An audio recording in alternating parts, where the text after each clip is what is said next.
जग जननी मायंबिका मुई लगी तुम्हारी आस।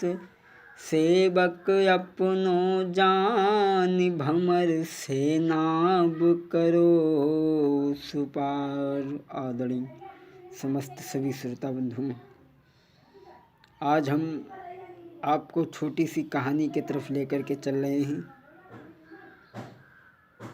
एक बार एक राजा के पास में बहुत वृद्ध हाथी था।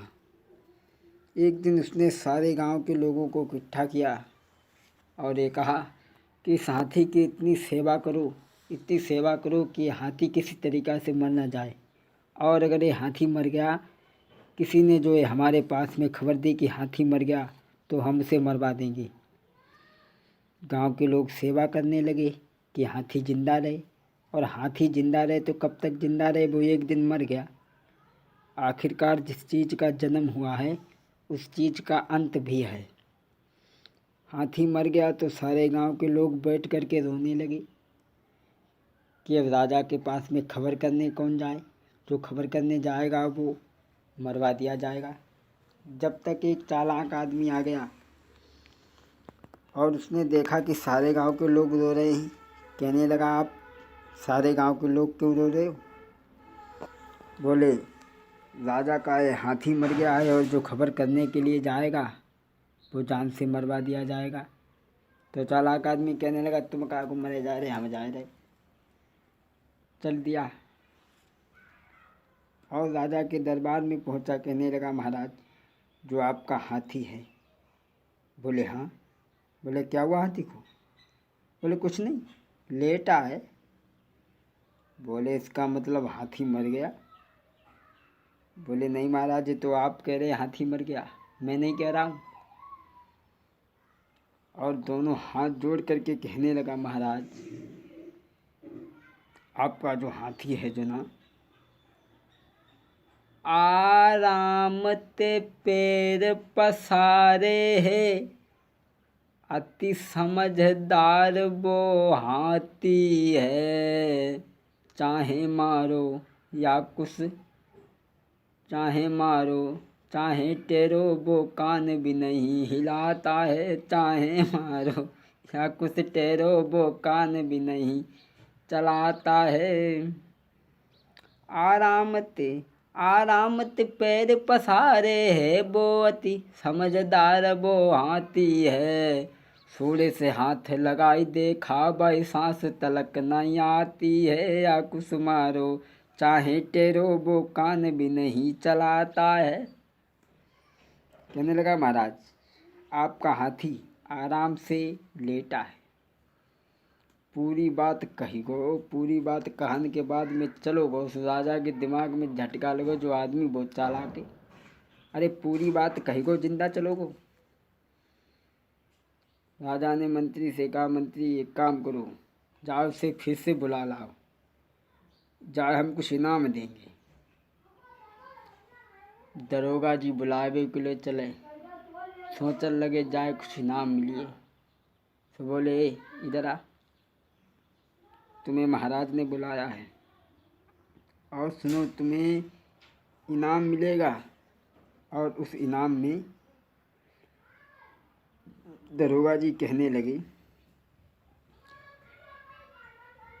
कहे दरोगा ये भाई, जो इनाम यहाँ से पाता है और आधा हिस्सा मेरा होता है, आदर से देकर जाता है। आधा हिस्सा मेरा होता है, आदर से न देकर जाता है। दरोगा जी कहने लगे, जो यहाँ इनाम पाता है वो आधा हिस्सा हमें दे करके जाता है, आधा हमारा होता है।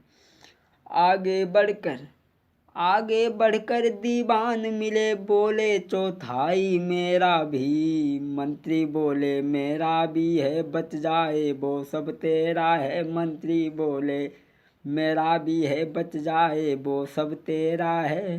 मंत्री जी कहने लगे, जो तिहाई है वो दीवान जी को है, और जो बचो बचाओ सो हमारो, जो न बच जाए कोई बात ना, जो इनाम पाओ तो सो खाली हाथ जातू है। सभा में पहुंचा। राजा कहने लगे, भाई तू बहुत चालाक आदमी है, पूरी बात कही को और जिंदा चलोगो। ऐसो कर कुछ इनाम मांग ले, हम बड़े खुश हैं तेरे से। चालाक आदमी ने दोनों हाथ जोड़े, बोले, महाराज अगर आप कुछ देना चाहते हैं तो 100 जूता केवल चाहता हूँ, गर होई मेहरबानी इतनी, और जीवन भर को ये काफ़ी है मेरी औकात भला कितनी, जीवन भर को ये काफ़ी है मेरी औकात भला कितनी।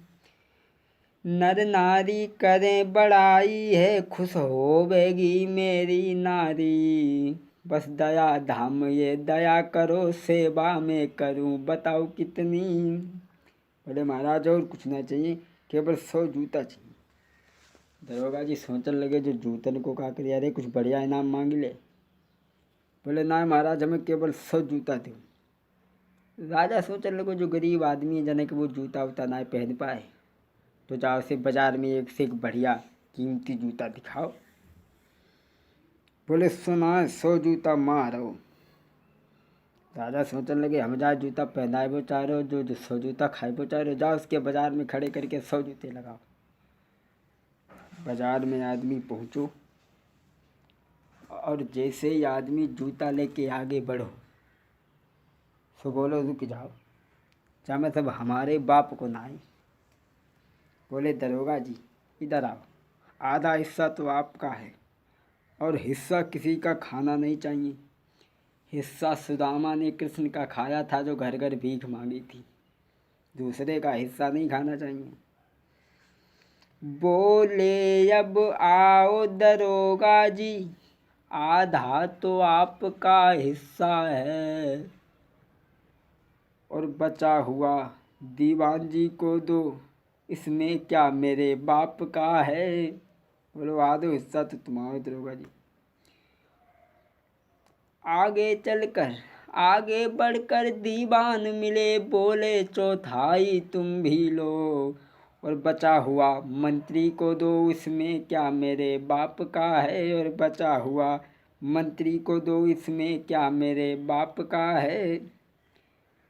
सबको पिटवाई दो, सबको पिटवा कर चल दीना, सबको पिटवा कर चल दीना। राजा ने सोचा चतुर बड़ा, फिर से मंत्री के द्वारा बुलवा कर फिर फौरन बुलवाया। सबको पिटवा कर के चल दिया। राजा ने सोचा, जब बहुत चालाक आदमी है, जाने सब पिटवाओ और पिटवाए के चल दो। राजा ने जो कही कि जो अपने तरफ से इनाम तो ना मांग पे, अब की बार से इनाम हम दिए। फिर बुलवाया, दरोगा जी को भेजा। दरोगा जी बुलाने गए, कहने लगा, दरोगा जी कहो तुम्हारा कुछ हिस्सा है। बोले, चुपचाप चलो जा, खाली मूली की बात कर रहे हो यार, हमें ना भी सब चाहिए। दीवान जी बोले, दीवान जी कुछ हिस्सा। बोले, जा रहे हो कि ना जा रहे हो, खाली मूली की बात कर रहे हो। मंत्री जी आपका कुछ। मंत्री बोले, चुपचाप चलो जा, बिना मतलब के 100 जूता मरवाए दे, पिटवाए दो, चले जा। किसी ने हिस्सा नहीं मांगा। और राजा ने जैसे ही सभा में पहुंचा, एक हार गले में डाल दिया, हीरा पन्ना से जड़ा हुआ, बुलवा कर उसको राजा ने गद्दी के नीचे कर लिया खड़ा।